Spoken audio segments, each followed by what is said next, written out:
जय मारज जय माधुसैटिनित्यतेषु थिरमिच्चय जय चित्तम विचित्त जानप्य सिद्धि। बस इतना सा सार है धर्म का। इष्टोपदेश में आखिरी में भी कहा है कि जीव अलग है, पुद्गल अलग है, यही ग्रंथ का सार है।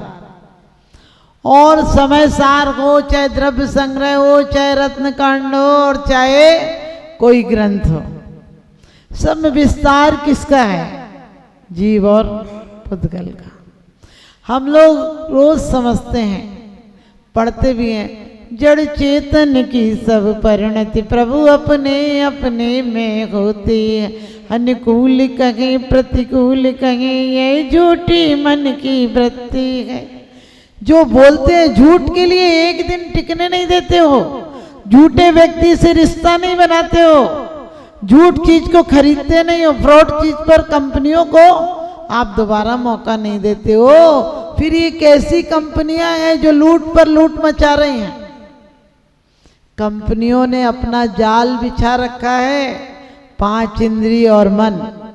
आप पढ़ते हैं पंचेंद्रिय मन बस करो, संयम रतन समाल, विषय चोर बहु फिरत हैं। क्या बढ़िया बात पढ़ते हो, लेकिन तुम्हारी वही हालत है कि चोर दिख रहा है तुम्हें, फिर भी कहते हो अभी तो दूर है, आने दो, जब तक संभाल लेंगे सब। और वो आकर तुम्हें चोर ने क्या किया है? तुम्हें चोर ने अपना नौकर बना लिया है। पंच इंद्रियों को जैसे हम धक्का दे देकर हटाते हैं, वैसे हटाने की जरूरत नहीं है। माँ मुझ्जय माँ रज्जय, मोह मत करो, राग मत करो, द्वेष मत करो, इष्ट निष्ट पदार्थों पर समता भाव रखो। लेकिन पशु को तो कामना परेशान करती है, पशु को काम परेशान करता है, और मनुष्य को कामना भी परेशान करती है। काम के साथ साथ कामना ज्यादा परेशान करती है। खाते कितनी देर में हो? 10-15 मिनट में भोजन निपट जाता है, लेकिन भोजन का चिंतन कितना चलता है। किसी की शादी में जाओ, तुम्हें वर वधू धर्मात्मा नहीं दिखता है कि वो लड़की बहुत धर्मात्मा है, ऐसी है वैसी है, या बच्ची अच्छी है, जो वर है वो बहुत धर्मात्मा है, पूजा करता है, अभिषेक करता है। नहीं, क्या देखते हो? कितना जेवर चढ़ाए और कितने आइटम शादी में थे। यदि 150 आइटम नहीं हो तो शादी खास ही नहीं है। और फिर क्या कहते हो, ये भूख अनादि से परेशान कर रही। हमने कहा कितना बेईमान आदमी है, भगवान से कहता है क्षुधा रोग विनाश हो जाए, और शादियों में जाता है तो ऐसे टूट कर पड़ता है जैसे जिंदगी में कभी खाया ही नहीं हो, नरक से सीधा यहाँ आया हो। और कहता है भोजन बिन नरकों में जीवन भर पेट मनुष्य क्यों मरता है। सच्चाई है, भोजन से जीवन चलता है, ऐसी बात नहीं है। कुछ खा के मरे, कुछ खिला कर मरे, लेकिन जीवन धन्य उसी का है जो प्रभु को पा के मरे। प्रभु को पाने का अर्थ ये नहीं है कि तुम पूजन कर लो, माला फेर लो, अरे तुम्हारा पूरा जीवन माला हो जाए। जो स्वभावते उपजे ना सजल मेघते कौन है का। क्या कहा है? जो स्वभाव से उपज जाए वही वास्तव में है। सिर्फ जल से, सिर्फ पानी से खेती नहीं होती है, लेकिन पानी समय पर दिया जाए। और सिर्फ पानी और मिट्टी से भी खेती नहीं होती है, मुट्ठी का मिट्टी में डाल देना पड़ता है, फिर वो बोरी बंदो देता है। हम लोग कहते हैं, लोग हमसे कहते हैं मन नहीं करता तो मंदिर नहीं आना चाहिए। हमसे एक व्यक्ति बोला, माता जी मेरा तो मन ही मंदिर है, मेरा मंदिर में मन नहीं लगता। हमने कहा बड़ा बेईमान आदमी है, इतने बड़े मंदिर में तेरा इतना सा मन नहीं लगता, तेरे इतने से मन में इतना बड़ा मंदिर कहाँ से आएगा? ये सब बचने की तरकीबें हैं। हम राग और द्वेष इतना करते हैं, इंद्रियां हमें परेशान नहीं करती। इंद्रियों को क्यों गाली देते हो? हमारे साधु इंद्रियों को बस में नहीं करते हैं, वरना ये हालत होगी जिन्हें हम भूलना चाहें वो अक्सर याद आते हैं।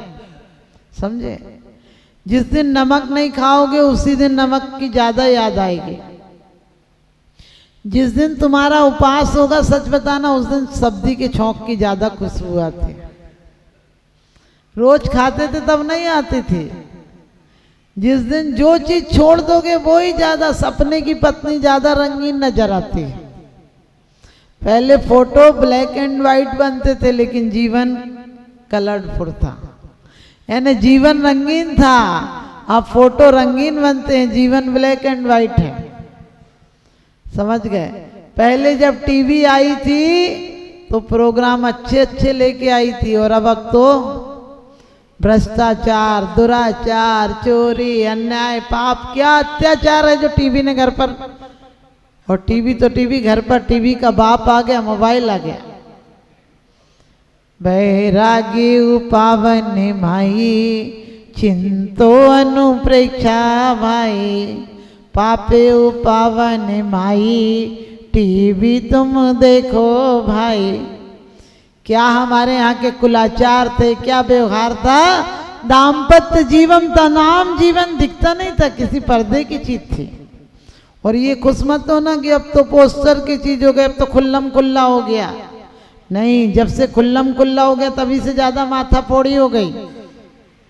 पहले पर्दे की चीज थी। यदि पत्नी को बुलाना हो तो माँ से बोलते थे आपकी बहू कहाँ है। यदि अपनी पत्नी को बुलाना हो और बहन हो तो कहते थे तेरी भाभी कहाँ है। बच्चा हो तो कहते थे तेरी माँ कहाँ है। क्योंकि इतना आदर सत्कार व्यवहार था। आपने देखा होगा, आपके घर के आगे से कोई निकलता था और कोई पूछ ले घर किसका है, तो आप ये नहीं बोलते थे मेरा घर है, कहते थे आपका ही है, आपकी दुकान है, आपका घर है, आपका बच्चा है। कितनी व्यवहारिकता थी, उससे पता चल जाता था इसकी कुलीनता का कि आदमी व्यवहार कुशल है। अब तो मेरा मकान, मेरी वाइफ, मेरी बच्चे, मेरा दुकान, मेरा व्यापार, और देखने वाले भी यही देखते हैं। पहले बुद्ध सेन आदि के, आप लोगों ने मनोवती आदि के कथानक पढ़े होंगे कि 7 भाई हैं, बड़ा अच्छा परिवार है, धर्मात्मा परिवार, ये देखते थे। आज बोलते बहुत बढ़िया परिवार है, सिंगल लड़का है। हमने कही मर जाएगी तो खबर लेने वाला नहीं मिलेगा कोई। और ध्यान रखना, जब परिवार भरा पूरा होता था, संयुक्त परिवार होता था, तो कोई नाराज होता था, कोई प्यार करता था, कोई लेता था, कोई देता था, कोई खाने की पूछता था, कोई अपना तो होता था। अब एक होगा वो भी संडे के दिन घर में ही पड़ा रहता है, तो पत्नी कहती जरा घूम के तो आओ, बाहर जाओ, थोड़ी देर फिर के आओ।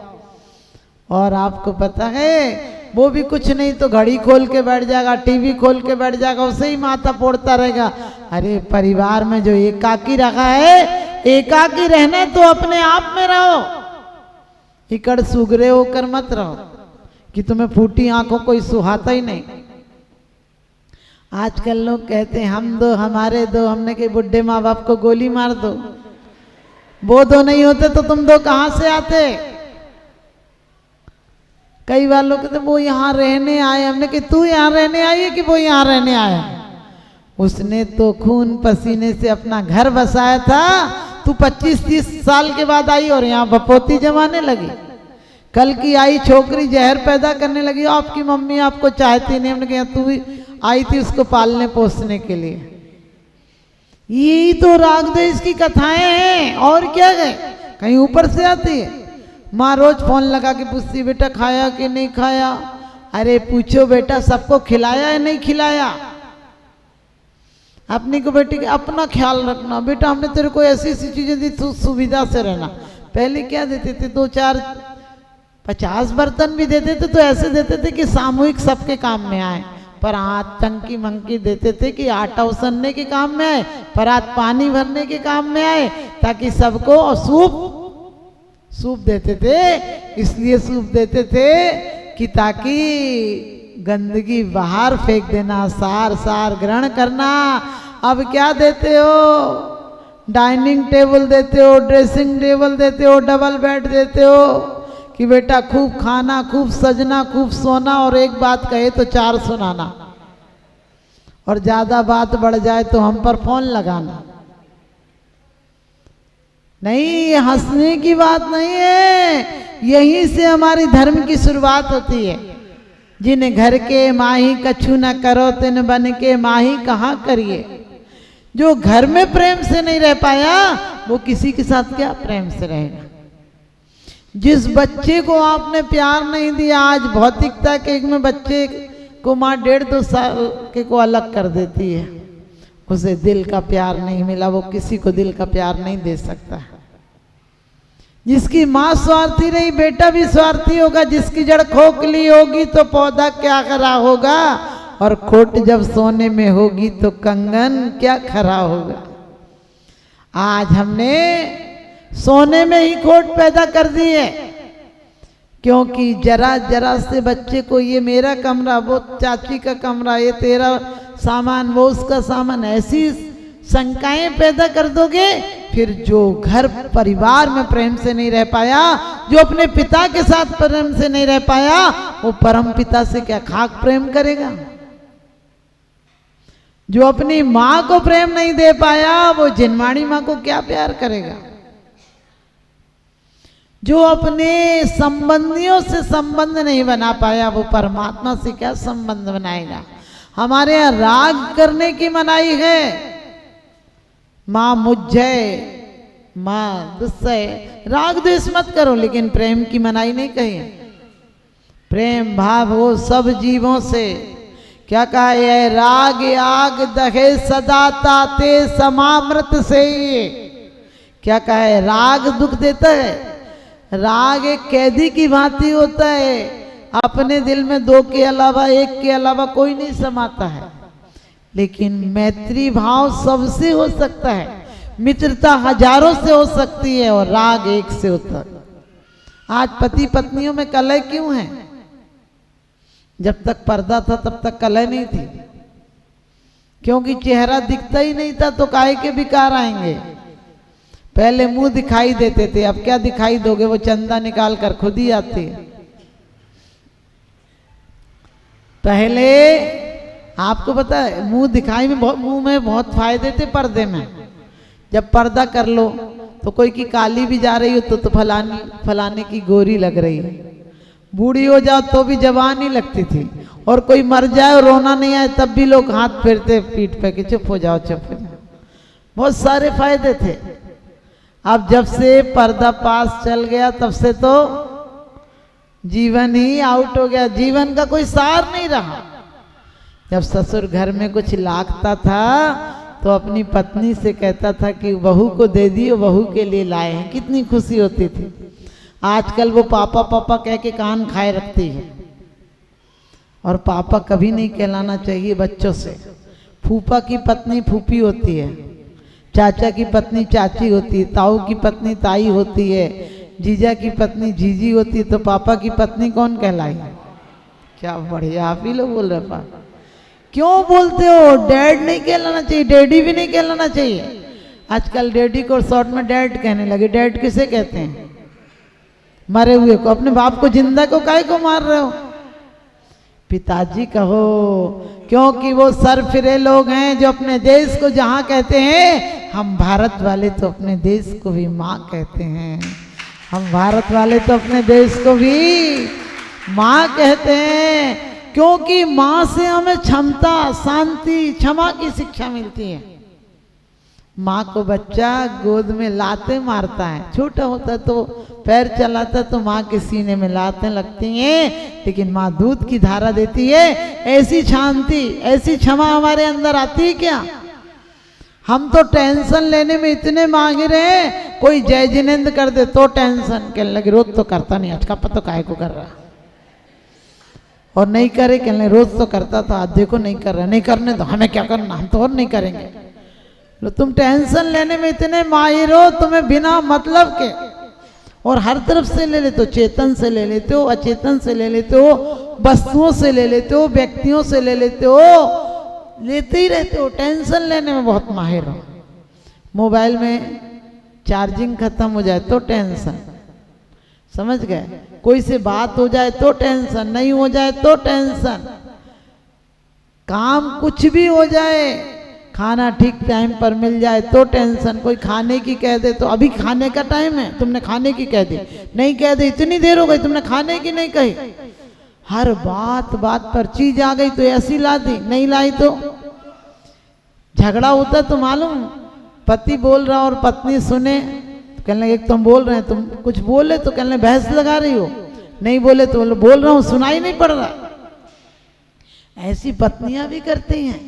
राग द्वेष अंदर भरा हो तो नाले की तरह है, बाल्टी डालो, ग्लास डालो, लोटा डालो, गंदगी निकलेगी। हमारा मन सागर सरोवर की तरह शांत नहीं है, झील की तरह शांत नहीं है।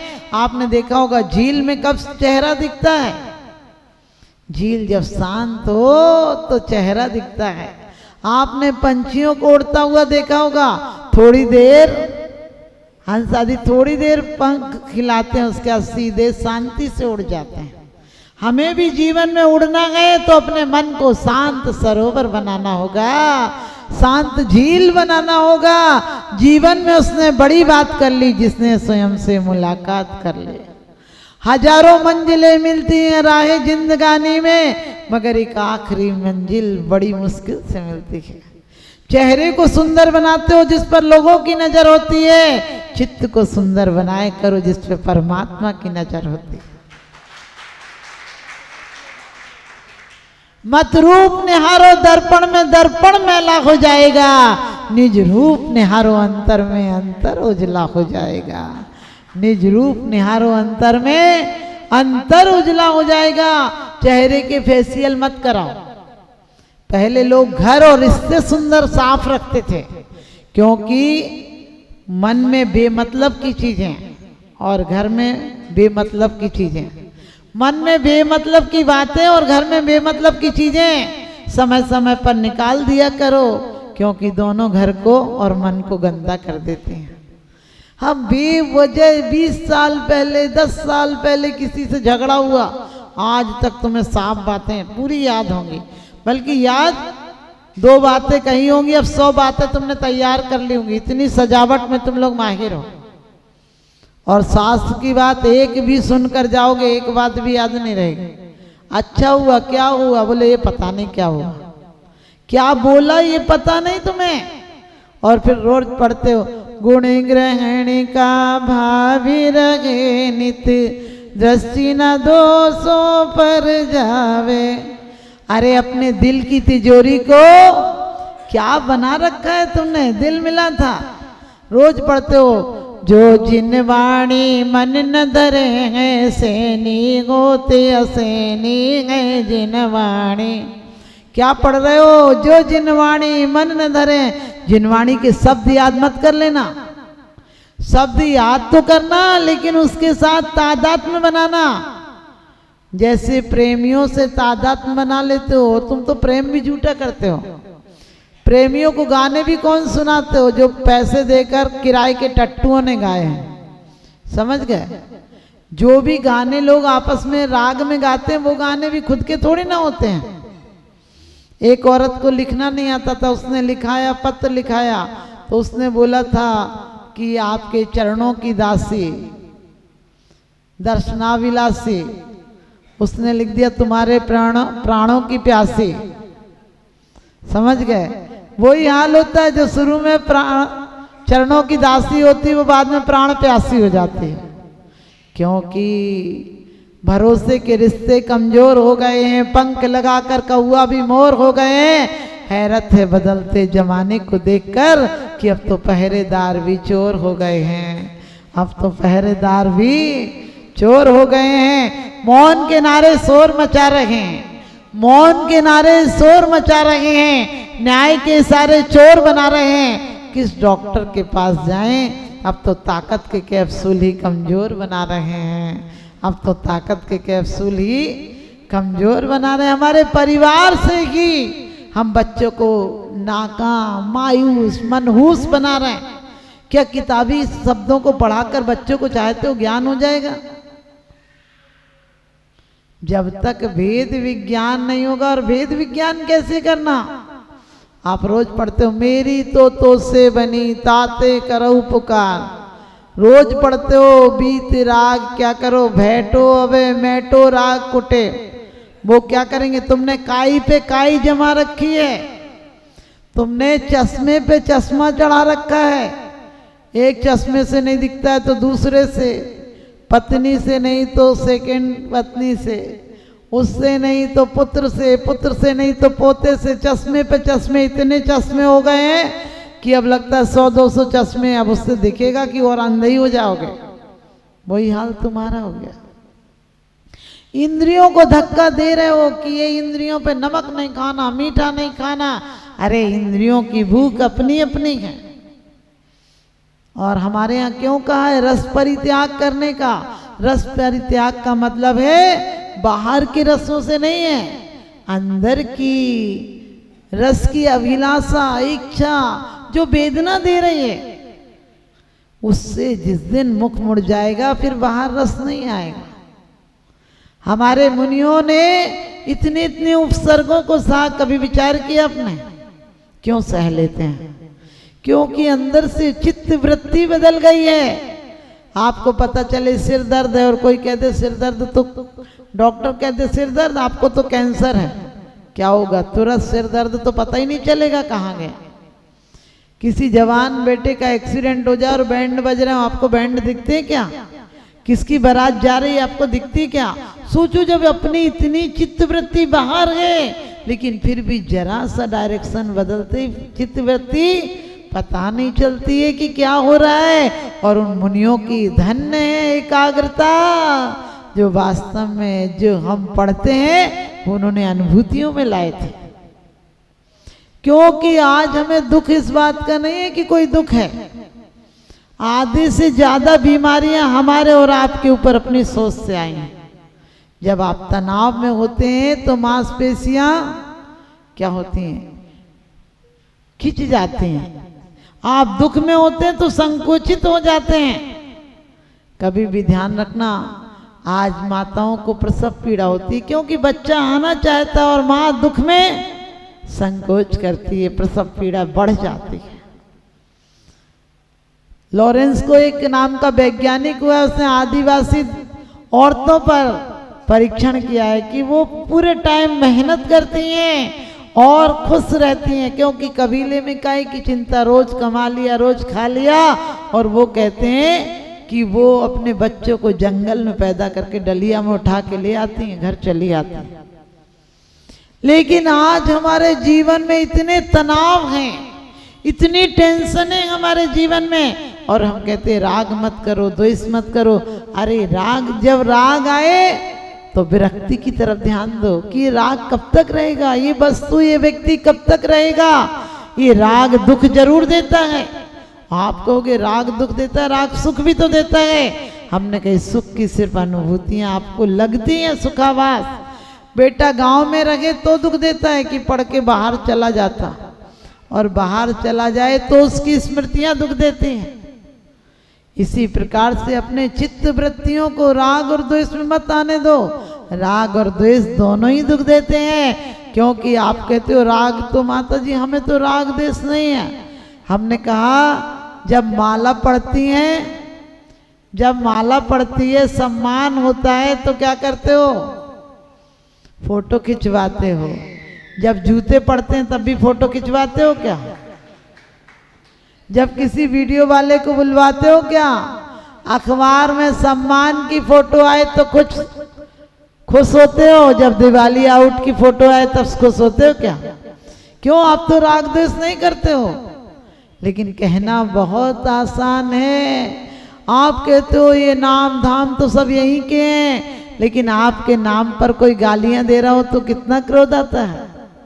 और आपके नाम पर यदि कोई प्रशंसा कर रहा हो तो फूल के क्या हो जाते? बैलून की तरह हो जाते हो, ऊपर उड़ने लगते हो। जब तुम्हारे यहाँ स्वागत या कोई प्रशंसा, खुशी का मौका आता है तो सबको बुलाते हो, जब दुख का मौका आता है तब भी बुलाते हो। जब आप ध्यान रखना, बीमारियों के भेद होते हैं, स्वास्थ्य का कोई भेद नहीं होता है। दुख के भेद होते हैं, सुख का कोई भेद नहीं होता है। जितने संप्रदाय बने हैं वो बीमार लोगों के संप्रदाय हैं। दिमाग से पीड़ित लोगों के संप्रदाय हैं।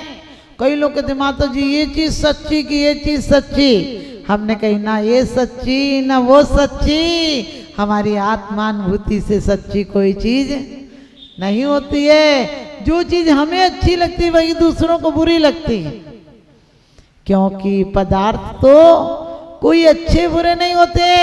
वही गज कुमार के ससुर जिसको जमाई जानकर सम्मान करके पगड़ी पहनाए थे, राग को धक्का लगा तो वही सिगड़ी पहनाने चले गए। और सच पूछो लेकिन हमारी चित्त वृत्ति हमेशा पर पदार्थों पर जाती है। कुत्ते की तरह नजर गए जो मारने वाले पर नहीं पत्थर पर झपटता है। हमारी सिंह वृत्ति हो जाए कि हमारे किए कर्म में हमें वो फल दे रहे हैं। आगे ऐसी कोई चित्त वृत्ति नहीं होगी जो पुनः ऐसे दुखों के बीज बोएंगे। लोग हाथ दिखाते माता जी मेरे हाथ में क्या लिखा है। हमने कहा जीवन में कभी निराश मत होना, जीवन में कभी निराश मत होना, जीवन से कभी उदास मत होना। अरे हाथ की लकीरों से क्या होता है, हाथ की लकीरों से क्या होता है। भाग्य तो उनके भी होता है जिनके हाथ नहीं होता, भाग्य तो उनके भी होता है जिनके हाथ नहीं होता। इन हाथों की लकीरों का क्या करोगे, ये तो भुगत नहीं है। बस इतना ध्यान रखना, पुण्य पाप फल माई हरक बिलखो मत भाई। यह पुद्गल पर जाए उपज बिन से थिर नाही। ये पुण्य की प्रयाग है, इसे और पुण्यानुबंधी पुण्य बनाना। कभी कुछ मिल जाए तो कृपणता से मत जोड़ना कि जोड़ जाए अपने बच्चों के लिए। हमने कही वही बच्चे आग लगाएंगे। जीते जी चिंता सुलगावे, मरत चिता सुलगावे। ना कुछ लाए ना ले जाए तो भी मन भरमावे। यदि कुछ मिला हो तो अच्छी जगह लगाना। और एक बात और ध्यान रखना, लोगों की समाधि कराना। समाधि के टाइम में ये नहीं सिर्फ भोजन दे आना, और आखिरी टाइम दिखे तो हम लोग सबसे पहले क्या करते हैं, चारों प्रकार का हार त्याग करा दो। अरे हार क्या, हार तो त्याग ही हो जाएगा। जब तक शरीर की स्थिति है तब तक उसे ऐसा संबल देना, ऐसा संबोधन देना कि उसकी आत्म परिणाम स्खलित नहीं हो जाए।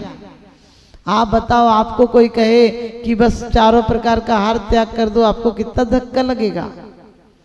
कहना आसान है लेकिन छोड़ना बहुत मुश्किल है। इसलिए जब तक थोड़ा भी वो लेकर अपना धर्म ध्यान में सहायक है, आखिरी टाइम में भी उसको ये मत कहो कि आखिरी टाइम में अब तो भगवान का नाम लो। नहीं, उससे कहो तुम ठीक हो जाओगे, तुम ठीक हो जाओगे, लेकिन थोड़ी देर के लिए आप त्याग कर दो। 2-2 घंटे 4-4 घंटे का त्याग करा दो। उसके लिए मात्र नमोकार मंत्र नहीं सुनाओ, क्योंकि उसकी एकाग्रता नहीं बनी तो नमो अरिहंताणम भी उसको काम नहीं कर पाएगा। नमो अरिहंताणम कोई तुलसी का पत्ता नहीं कि चटा दोगे और मोक्ष मिल जाएगा। नमो अरिहंताणम के साथ साथ ये परिणाम जगे कि धन्य है जिनने अपने हरि को, शत्रु और मित्र को समान मानकर कर्मों पर जय प्राप्त कर ली थी। जिनका अब कोई दुश्मन नहीं रहा, जिनकी अब कोई दोस्त नहीं रहे, धन्य वो पर्याय मुझे भी प्राप्त हो तो नमो अरिहंताणम बोलना सार्थक हो जाएगा। हम अरिहंताणम को क्यों नमस्कार करते हैं पहले अरिहंतों को? क्योंकि हमारे अंदर वो दुर्गुण हैं जो आपने जीत लिए हैं, इसलिए सबसे प्रथम आपको नमस्कार करते हैं। लेकिन पूजा में हम क्या कहते, धन्य जिनेश्वर देव तुम नासे कर्म जुआट। क्योंकि वहां हम पूजा में कुछ और मांगने नहीं बैठे हैं, उनके सामने बैठे हैं जिन्होंने अष्ट कर्मों को नष्ट कर दिया है। और हम भी उनको नष्ट करने के लिए सबसे पहले सिद्धों को नमस्कार करते हैं कि उस सिद्धि की उपलब्धि हो, जिस सिद्धि की उपलब्धि आपको हो गई है। जब भी किसी की समाधि का वक्त आए उसे संबोधन ऐसा करो कि ये वेदना कोई वेदना नहीं है, हमने आपने नरक की वेदना भोगी है, इसी जन्म में वेदना भोगी है। अभी तो शारीरिक वेदना है।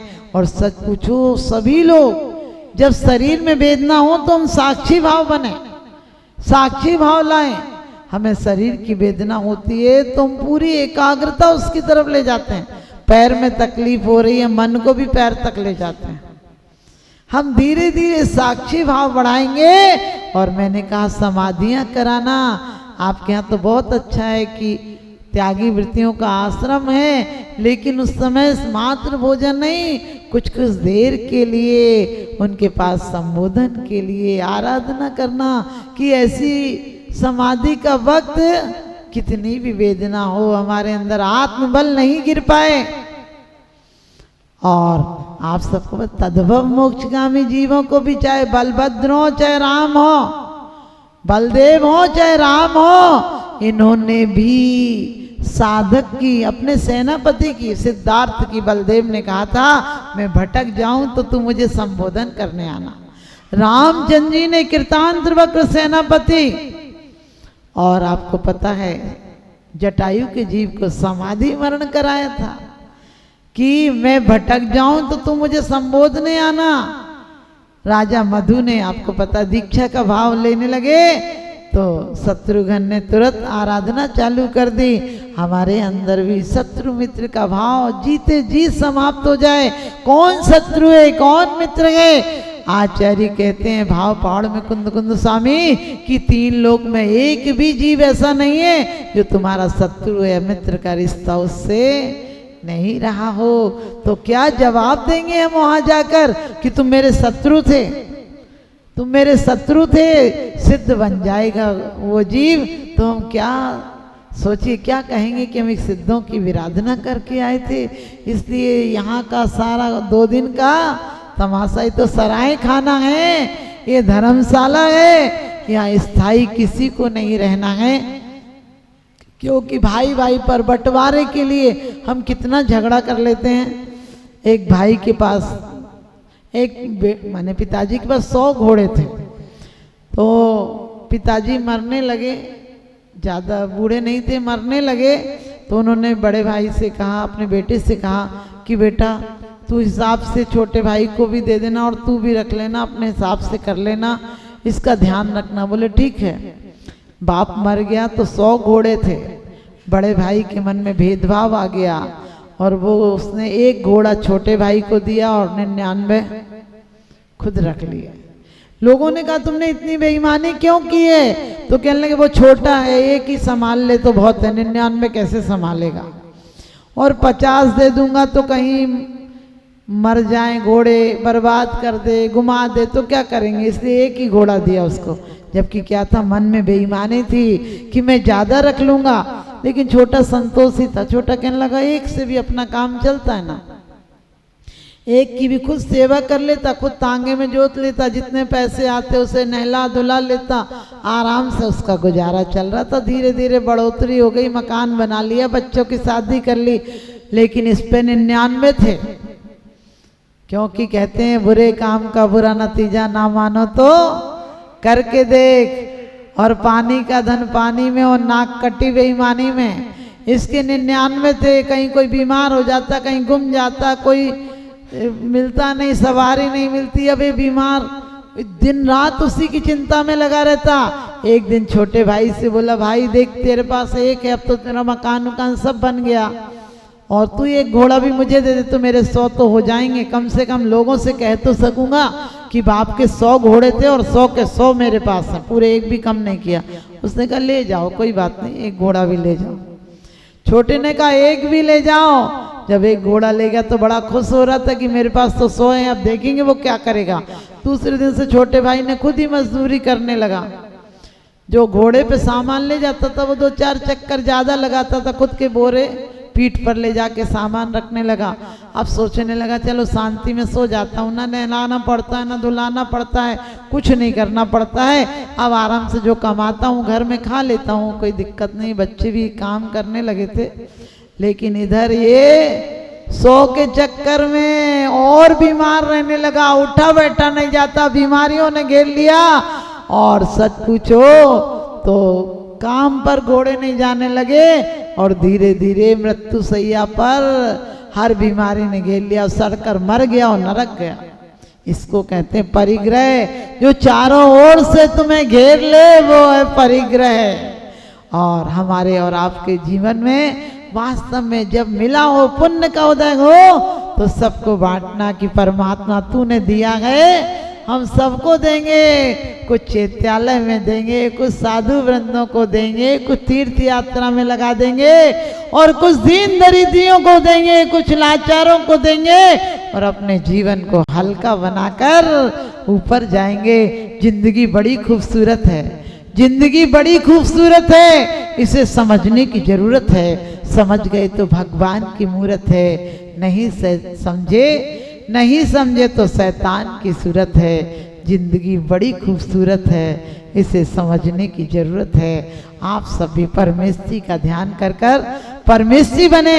हमारे आचार्यों ने कहा पद बेकार हैं ताकि तुम परम पद पा सको, जीवन निस्सार है ताकि तुम सार पा सको, संसार व्यर्थ है ताकि तुम अर्थ उपलब्ध, परमार्थ उपलब्ध कर सको। इन्हीं शुभभावनाओं के साथ आप सबको परमार्थ की उपलब्धि हो। 2 लाइनें में दोहराऊंगी, आप सभी दोहराइएगा। बोलिए आदिनाथ भगवान की।